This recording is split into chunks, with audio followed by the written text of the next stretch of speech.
Bonjour à tous. Nous nous retrouvons aujourd'hui pour le deuxième jalon de notre thème 3, axe 1, donc toujours sur les frontières, et plus particulièrement sur la construction des frontières au cours du temps. Donc, on se retrouve à la suite de notre débat sur la conférence de Berlin que nous avons eue en classe. La conférence de Berlin de 1885 qui se partage en quelque sorte l'Afrique. D'accord ? Donc, c'est le titre du grand 2 que nous allons voir dès maintenant. Pour se partager des territoires, l'exemple de la conférence de Berlin est le partage de l'Afrique. Alors, vous avez déjà eu de nombreux éléments suite à notre débat. Cette petite vidéo, elle a pour objectif, d'accord, d'élargir un petit peu et de faire une synthèse de ce qu'on a pu dire à l'oral. Donc, vous avez quand même un support. Mais il ne faut pas oublier ce qu'on a bien évidemment dit déjà hier. Vous avez ici une caricature, d'accord, qui s'intitule Chacun sa part, qui a été réalisée par la France et qui symbolise la conférence de Berlin. Alors, vous avez les différents chefs d'État tout autour de la table, d'accord, qui se réunissent autour d'un gâteau géant qui symbolise l'Afrique et qui est lui-même découpé par Otto von Bismarck, qui est alors le dirigeant de la Prusse, d'accord, plus largement de l'Allemagne, qui en fait sépare le gâteau avec des parts plus ou moins grosses. Vous voyez, les parts, elles sont plus ou moins grosses en fonction des pays, ce qui symbolise réellement la critique, d'accord, ce partage de l'Afrique qui est fait comme on se partagerait un grand gâteau, d'accord, sans prendre en compte la vie, bien évidemment, des peuples africains et de leurs dirigeants. C'est ce qu'on va voir dès maintenant, d'accord. Tout d'abord, avec un grand A, s'approprier un territoire, c'est tracer une frontière, c'est pour se partager un territoire et pour s'approprier un territoire qui est potentiellement contesté. Alors, ce qu'il faut savoir, d'accord, c'est que dans le cas de la conférence de Berlin, il y avait évidemment beaucoup de tensions et beaucoup de rivalités entre les différentes puissances européennes sur l'Afrique qui voulaient se garantir, d'accord, une mainmise sur la navigation des fleuves, sur certains territoires avec de fortes ressources. Et il a été nécessaire, d'accord, de clarifier tout ça pour pouvoir s'approprier un territoire, même si on est dans une rivalité avec d'autres personnes. Donc, j'ai marqué que la frontière est parfois une provocation, d'accord. Elle peut provoquer des tensions entre plusieurs territoires. Ça nous permet du coup de nous approprier un territoire, parfois selon un front pionnier, comme cela a été le cas en Afrique lors de la colonisation. Donc le front pionnier, c'est une frontière qui va être très mouvante et qui va servir petit à petit à avoir un nouveau territoire en avançant la frontière. C'est quelque chose qu'on a beaucoup vu, d'accord, lors de la conquête des États-Unis, d'accord, ce qu'on appelle la conquête de l'Ouest. Les 13 premiers États américains, d'accord, qui ont pris leur indépendance, ont peu à peu voulu pousser les frontières en repoussant toujours plus vers l'Ouest les Indiens, d'accord, et en gagnant du coup du territoire sur l'Amérique du Nord. Donc c'est le principe du front pionnier, bien évidemment. En Afrique, on a exactement la même chose, bien évidemment. Le partage de l'Afrique va alimenter au XIXe siècle beaucoup de rivalités entre les principales puissances colonisatrices qui sont l'Angleterre, la France, l'Allemagne, la Belgique, les Espagnols, les Italiens, les Portugais, etc. Puisque le but, c'est vraiment d'acter une délimitation fixe d'un territoire sur lequel chaque puissance aurait une appropriation, pourrait se l'approprier, aurait une véritable autorité, une autorité unique, et donc pourrait avoir à disposition les ressources de ce territoire. D'accord. Le but, c'est d'éviter la guerre avec les rivaux, bien évidemment. Alors, pour l'idée d'un front pionnier et de l'appropriation d'un territoire par ce front pionnier, je voulais vous montrer l'exemple de la Palestine, bien que cet exemple est fortement compliqué, puisqu'il nécessite pas mal de connaissances d'un point de vue géopolitique sur la situation au Moyen-Orient, mais on peut le simplifier en quelques temps. Alors, vous voyez, à gauche, la première carte, en 1946, c'est la carte de la Palestine. Donc, ce qu'il faut savoir, c'est que en Palestine, ces petites zones plus claires sont ce qu'on appelait les kibbutz. Les kibbutz, ce sont des petites poches, si vous voulez, de fermes, de colonisation juive, d'accord, bien avant la création de l'État d'Israël. Donc en fait, on avait déjà des populations juives qui, en fuyant notamment la Seconde Guerre mondiale, avaient voulu se réfugier en Palestine, la terre qu'ils convoitaient pour créer leur État, en créant des foyers de colonisation à ces endroits. Vous avez ensuite la seconde carte où l'État d'Israël va être créé par l'ONU, qui va partager le territoire de la Palestine en deux. Donc ces zones que vous avez en vert foncé qui restent du territoire de la Palestine, donc grosso modo le nord, la Cisjordanie et la bande de Gaza, et le reste qui appartient à Israël. Puis Israël a fait de nombreuses guerres en 1948, en 1967, en 1973, des guerres qui ont abouti à un front pionnier puisque petit à petit, ils ont grignoté le territoire palestinien via la guerre, mais pas seulement puisque de 1994 à 2010, les guerres sont des guerres des intifadas, donc des guerres on va dire civiles locales, qui ne sont pas réellement des guerres, qui permettent tout de même de récupérer du territoire sur le territoire palestinien. Donc ça vous montre bien la logique de front pionnier dans le but de s'approprier un territoire contesté, comme ça a été le cas notamment en Afrique. Alors voilà, vous avez une carte un peu plus proche ici, où on voit bien comment, d'accord, les Israéliens ont peu à peu, d'accord, coloniser des petites poches dans le territoire palestinien, sur le principe d'un front pionnier, puisqu'on va mettre en place un mur de séparation que à certains endroits pour permettre quand même cette colonisation à d'autres. Il faut savoir qu'en plus, sur certains quartiers israéliens qui vont être assez,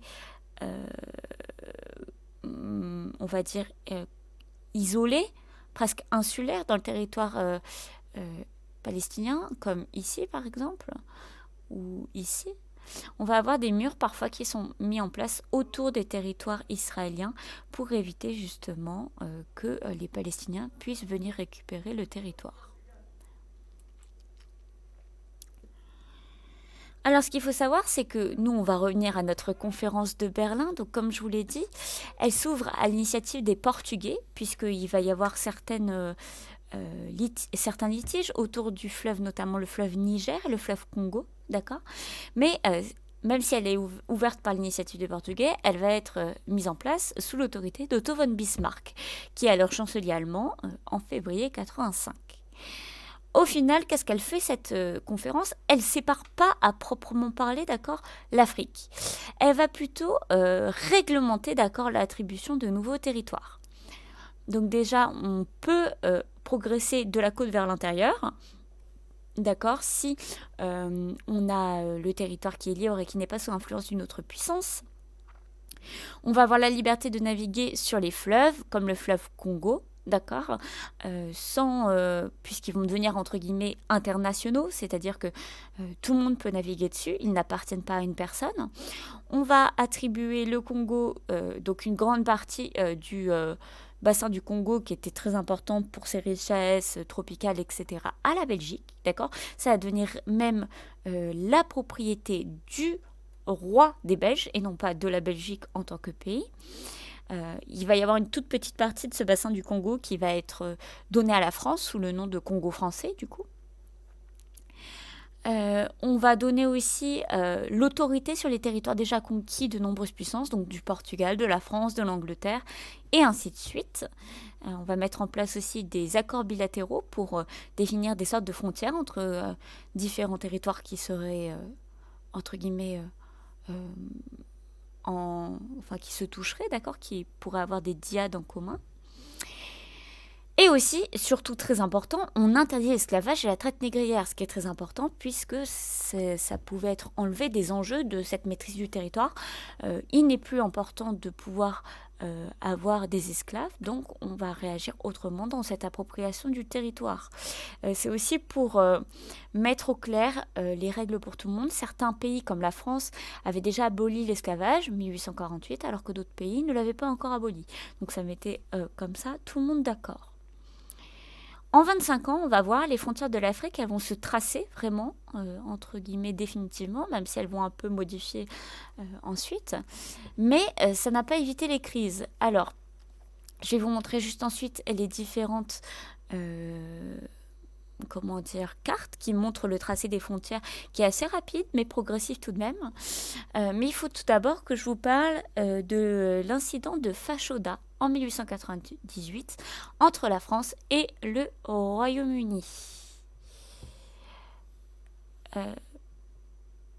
Alors, je ne sais pas pourquoi j'ai mis la fin de la phrase, donc vous pouvez l'occulter, ou en 1905 et 1911 entre l'Allemagne, la France et l'Allemagne. Bref, enlevez cette phrase. J'ai pas dû finir de la noter. Donc, on va s'attarder sur Fashoda. Donc Fashoda, vous voyez sur la carte à droite, d'accord, ça se situe au niveau du Soudan du Sud actuel. Le problème de Fashoda, c'est qu'elle se trouvait en plein milieu de deux logiques. La logique anglaise, qui était de tracer, entre guillemets, une ligne de territoire maîtrisée entre l'Égypte et le Caire, et le Cap en Afrique du Sud, donc deux territoires qui leur appartenaient. Eux, leur but, c'était vraiment de tracer une ligne comme ça pour s'approprier tous les territoires et ainsi maîtriser, on va dire, du nord jusqu'au sud de l'Afrique, et aussi, bien sûr, de sécuriser l'accès à l'Inde par la côte est de l'Afrique. D'un autre côté, vous avez la logique française qui est de tracer un chemin de fer à ce niveau-là, au niveau du Congo français, jusqu'à Djibouti. D'accord, pour voilà, faciliter les échanges, permettre quand même d'avoir un accès sur la mer Rouge, excusez-moi, et ainsi de suite. Le problème, c'est que dans leur logique d'avancement, les Anglais vont arriver à Fashoda du nord et les Français vont arriver à Fashoda par l'ouest. Et ils vont alors il va y avoir alors une vive tension à cet endroit-là, puisque justement, on va vouloir chacun s'approprier la ville. Au final, il n'y aura pas réellement de guerre entre ces deux pays. Les tensions vont vite s'affaiblir grâce à la diplomatie qui va régler l'affaire. Donc on est quand même sur de vives tensions au niveau de l'appropriation des territoires en Afrique. Je vous ai mis juste à gauche la représentation de la conférence de Berlin avec cette géante carte de l'Afrique, d'accord, qui montre qu'on essaie de découper, d'accord, les territoires devant tous les chefs de la diplomatie européenne. Alors, je vais vous montrer dès à présent, d'accord, le partage de l'Afrique. Donc, on voit, d'accord, dans un premier temps, l'Afrique vers 1880. Donc, elle est très intéressante, cette carte de l'Afrique vers 1880, puisque c'est juste avant, d'accord, la conférence de Berlin. On voit qu'il y a certaines colonisations qui sont déjà bien établies, notamment en France, par les Français, sur les îles Canaries. Les îles Canaries, c'est l'Espagne. Sur l'Algérie, sur le bassin du fleuve Sénégal, où on a déjà des peuplements qui sont bien établis. D'accord ? De même pour les Portugais, au niveau de l'Angola et du Mozambique, des Boers, donc au niveau des Néerlandais, sur le nord de l'Afrique du Sud, et également un peuplement britannique bien établi, notamment en Afrique du Sud. Vous voyez également ces petites choses en pointillés, tous les différents États africains qui sont fondés. Donc vous en avez une multitude avec les noms de chaque État au-dessus, d'accord ? Donc une multitude qui sont bien établis. Donc vous allez voir ensuite que le peuplement va se faire sans demander l'accord déjà de ces populations. Mais encore plus, d'accord, en ne prenant pas en compte leurs frontières, leur territoire à eux. D'accord ? Il ne faut pas non plus occulter le fait qu'il y a certains peuples nomades qui vont surtout, d'accord, se trouver au niveau du Sahara, donc les Toubous, les Touaregs et les Maures, qui en fait n'ont pas de territoire vraiment distinct puisqu'ils sont nomades, mais qui vont être aussi le sujet de vives tensions euh, lors, lors du tracé des frontières. Donc, en 1885, après la conférence de Berlin, il y a déjà beaucoup plus de possessions qui se sont mis en place à ce niveau-là. Donc déjà, comme je vous l'avais dit, on a le Congo français, d'accord, qui vraiment, on va dire, frôle le fleuve Congo, donc qui a quand même ça pour lui, même si ce fleuve, je vous rappelle, reste international. Et vous avez le très grand État indépendant du Congo, d'accord, qui appartient du coup à Léopold II, le roi de Belgique, et qui est donc indépendant du reste. Vous avez de nombreuses autres colonisations françaises, donc au niveau du Sénégal, vous avez ici la Côte d'Ivoire, l'Algérie, la Tunisie, Madagascar bien évidemment, et vous remarquez que notamment au niveau de l'Algérie, on a une espèce de front pionnier, c'est-à-dire on va avoir tendance à vouloir s'implanter encore plus vers le sud, donc au niveau du Sahara. On a la même logique pour d'autres fronts, notamment le front britannique, ce qui va ressembler à ce que je vous ai dit ensuite, c'est-à-dire tout simplement cette logique de vouloir aller du nord vers le sud pour les Britanniques, d'accord. Mais on a aussi pas mal d'implantations allemandes qui vont être retirées aux Allemands après la Première Guerre mondiale, mais qui sont tout de même là. Au niveau de l'Ouest, aujourd'hui de la Namibie, vous avez l'Est africain, le Cameroun, etc. Donc ça, on reviendra là-dessus plus tard. Vous avez donc l'Afrique en 1902, où vous voyez bien, d'accord, les logiques d'expansion.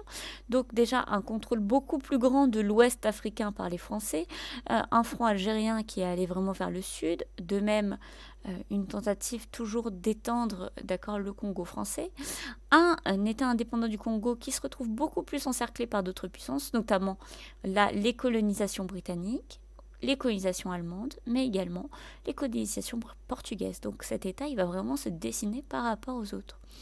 On a les Britanniques qui vont aussi plus vers le sud, au niveau de l'Égypte et du Soudan.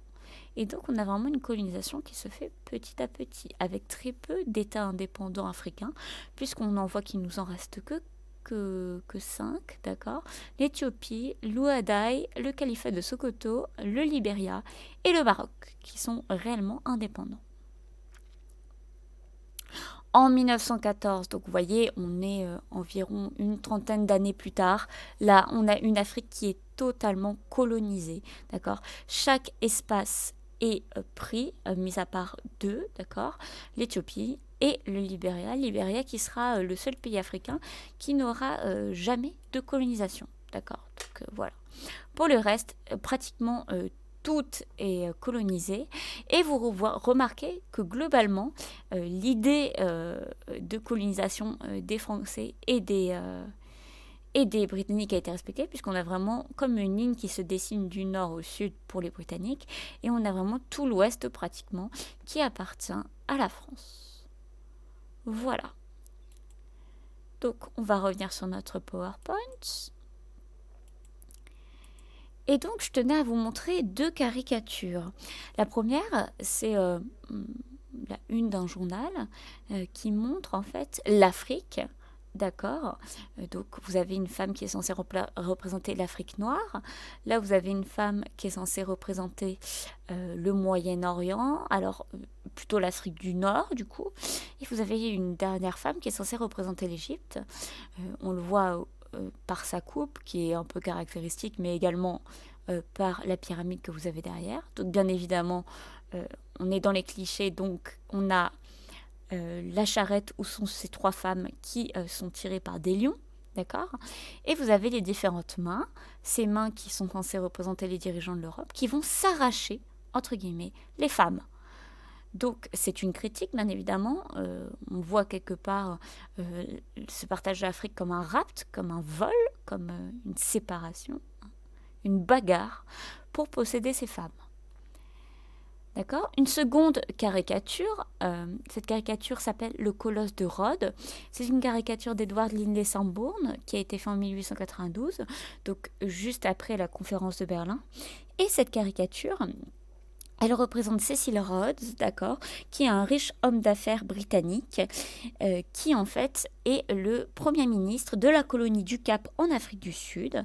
Et donc lui, il va symboliser par sa silhouette qui se dresse sur le continent africain et qui dresse un fil entre donc la colonie du Cap jusqu'en Égypte, le désir impérialiste, d'accord, des Britanniques de posséder l'Afrique du Nord au Sud.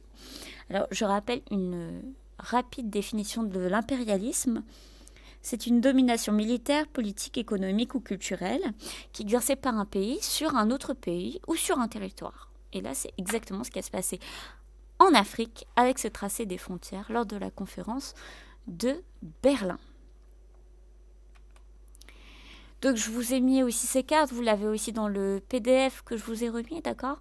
On voit voilà les vrais désirs de chacun des 4 grandes puissances colonisatrices de l'époque pour l'Afrique. Donc vous voyez, on va voir certains désirs qui vont, entre guillemets, provoquer des tensions, s'entrechoquer et même être contradictoires. On le voit notamment avec la France, qui a le désir donc bien de relier l'Est et l'Ouest, mais aussi de posséder l'État indépendant du Congo. Finalement, cela ne se fera pas, puisque ce sera au roi des Belges.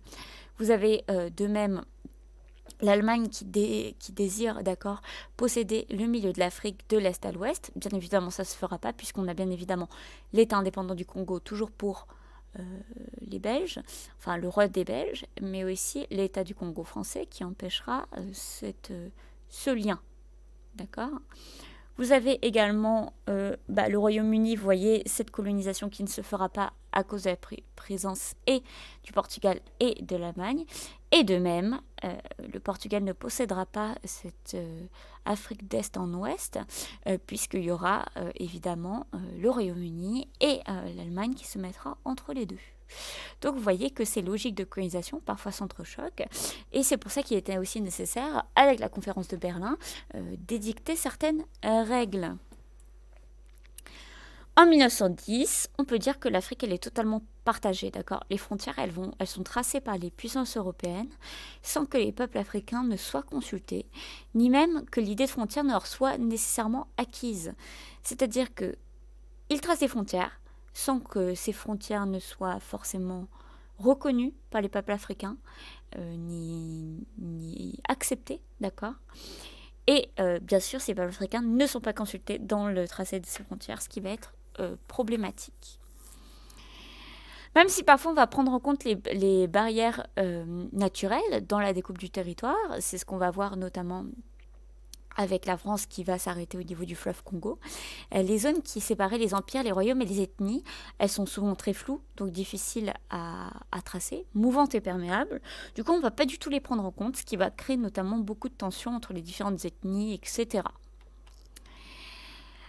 La plupart de ces frontières, cependant, elles ne vont pas être mises en cause par la décolonisation, donc quand les États africains vont prendre leur indépendance à partir des années 1940, d'accord. Et donc, les nouveaux États indépendants vont globalement hériter, d'accord, de ces tracés, ce qui va poser notamment quelques problèmes ensuite. C'est le même processus que l'on va connaître au Proche-Orient, d'accord, entre 1910 et 1930, quand il va être question, d'accord, des mandats. Alors, qu'est-ce qui se passe à la fin de la Première Guerre mondiale? Vous vous souvenez, on démantèle l'Empire ottoman qui va devenir une succession de petits États. Vous voyez l'Irak, la Syrie, le Liban, la Palestine, la Transjordanie, etc. Et ces États qui vont être tracés, ils vont être mis sous mandat franco-britannique, c'est-à-dire que ce sont les Français et les Britanniques qui vont être chargés, d'accord, de mettre un gouvernement sur ces pays. Donc vous avez le Liban et la Syrie pour la France, l'Irak, la Transjordanie et la Palestine pour les Britanniques. Donc ils vont tracer les frontières, essayer de mettre en place des gouvernements, etc. Après la Seconde Guerre mondiale, quand ces pays vont prendre tous leur indépendance, d'accord, les gouvernements vont énormément être mis en cause, les gouvernements qui ont été mis en place par les Français et les Britanniques, mais on va très peu remettre en cause le tracé des frontières qui va rester le même, d'accord. On a cependant, d'accord, encore des tracés de frontières qui vont rester dynamiques, même si globalement ils sont restés les mêmes. On va avoir des flous, on va avoir des frontières qui se créent ou qui bougent. Donc on avait vu l'exemple du Soudan et du Soudan du Sud. Je vous donne un autre exemple avec le Maroc et le Sahara occidental, d'accord. Et cet exemple, il va être développé dans une vidéo du dessous des cartes que je vais vous communiquer ensuite. Donc comme ça, vous aurez de quoi vous renseigner si cela vous intéresse. Ce partage, d'accord, se tracer les frontières et ce partage, il est aussi fait dans le but d'établir des règles incontestables, d'accord. C'est vraiment de montrer à l'autre que comme on s'est approprié ce territoire, il est marqué dans un traité que c'est notre territoire et du coup, d'accord, on peut décider pour ce territoire et de la frontière qu'il y aura. D'accord. C'est ce qui se passe globalement au 19e et au 20e siècle. Et notamment, puisque les guerres du 20e siècle, elles ont poussé la communauté internationale à tenter de légiférer pour éviter les conflits liés aux frontières. Donc en 1918, vous avez le président des États-Unis, Woodrow Wilson, qui va proposer ces 14 points. Donc ces 14 points, c'est un discours qu'il va faire au Congrès, où il va proposer des points pour reconstruire en partie l'Europe et éviter les guerres après la Première Guerre mondiale. Dans ces 14 points qui sont rapidement, d'accord, très rapidement résumés sur le document de gauche, on a le droit des peuples à disposer d'eux-mêmes. Donc, c'est le droit des peuples à choisir pour eux-mêmes, à se choisir un gouvernement, à avoir leur propre pays selon une État-nation, etc. Et bien tout cela va aussi impliquer le principe du tracé des frontières, puisque chaque peuple aura le droit de tracer ses frontières, et ce ne sera plus uniquement les dirigeants qui devront choisir par rapport de force comment les tracer. Donc c'est très important, c'est quelque chose qu'on voit beaucoup dans ce résumé du discours du président Wilson, puisque vous avez notamment au point 9, rectification des frontières italiennes selon les limites de nationalité.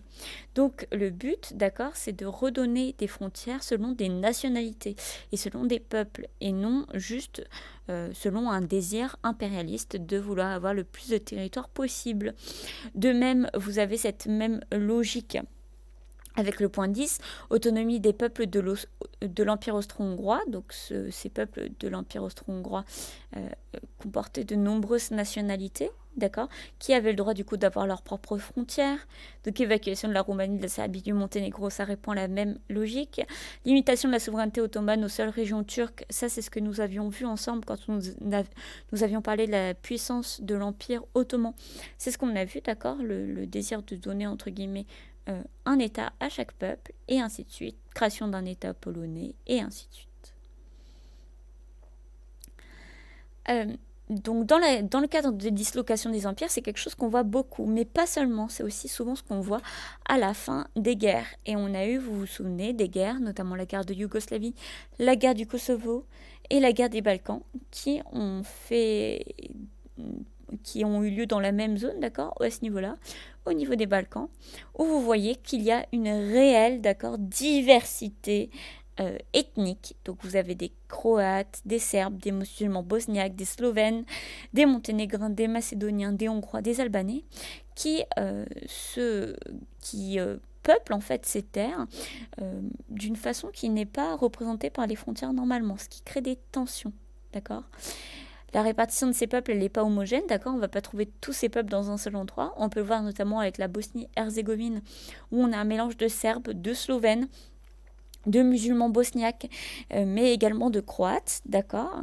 Donc c'est presque impossible de créer des frontières qui représenteraient chaque nationalité, ce qui crée en fait de vives tensions. On le voit également encore mieux avec cette carte, d'accord, qui montre tous les peuplements. D'accord, cette carte elle est un peu plus récente, dans cette région-là du monde, qui contient de nombreux flous au niveau des frontières. Vous voyez, là on est sur la frontière entre l'Albanie et la Macédoine, où il y a un peuplement mixte. De même, là au Monténégro, on va voir entre la Serbie et le Monténégro un peuplement bosniaque. Donc voilà, vous avez de nombreuses tensions qu'ils peuvent connaître à cause de cette hétérogénéité du peuplement national sur cette zone du monde. aujourd'hui, il y a un principe vraiment qui, qui prévaut, c'est le principe de l'intangibilité des frontières, d'accord? Donc, c'est-à-dire, on ne touche pas aux frontières qui ont été reconnues lors des indépendances. C'est vraiment un principe qui est absolument primordial en Afrique. On n'a pas le droit de modifier les frontières qui ont été reconnues, d'accord, à la fin de l'indépendance du pays. Ce qui veut dire qu'à part dans la création de nouveaux États, les pays n'ont pas le droit de créer de nouvelles frontières, d'accord? C'est vraiment important, puisque du coup, ça réduit énormément les tensions entre les pays africains, les tensions qui auraient pu naître justement le lendemain des révolutions. Par contre, c'est pas des indépendances, pardon. Par contre, c'est pas du tout le cas dans d'autres régions du monde où il y a beaucoup de pays qui vont se permettre de violer ces principes. On a le cas parfois en Amérique latine, en Asie également, au niveau notamment de l'Inde, du Bangladesh, du Pakistan, etc. Mais vous avez aussi le cas en Europe. Vous vous souvenez, on avait parlé du cas de l'annexion de la Crimée en 2014 par la Russie, d'accord, qui s'approprie un territoire qui est en réalité un territoire ukrainien. D'accord.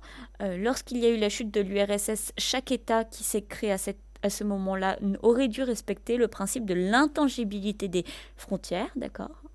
Et or, la Russie va violer ce principe pour annexer la Crimée.